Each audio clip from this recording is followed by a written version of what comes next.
Welcome to the Rim Break Rodeo. We hope this video helps. In this video, I will explain how to bat against spin. First, let's establish a strong foundation. A balanced stance is crucial, allowing you to move swiftly. Keep your head perfectly still and your eyes level, focusing intently on the ball from the bowler's hand. Your grip should be firm with the bottom hand, yet relaxed with the top, ensuring fluid bat movement and control. Reading the bowler is key. Observe their wrist and the seam of the ball closely. This offers vital clues about the spin. Your footwork must be proactive. Step out to the pitch of the ball with your front foot, aiming to get as close as possible to negate the turn. Quick, decisive movements ensure you are always in a powerful position to play your shot effectively. When playing against spin, soft hands are essential. Let the ball come to you, absorbing the turn.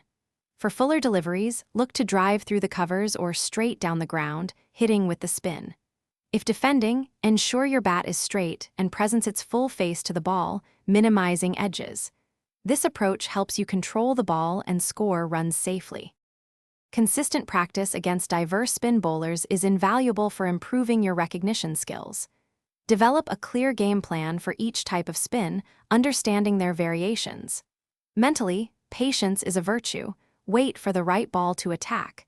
Maintain confidence in your technique and trust your judgment. A strong mental approach, combined with practice, will elevate your game significantly. Thanks for watching. Consider subscribing if we helped you.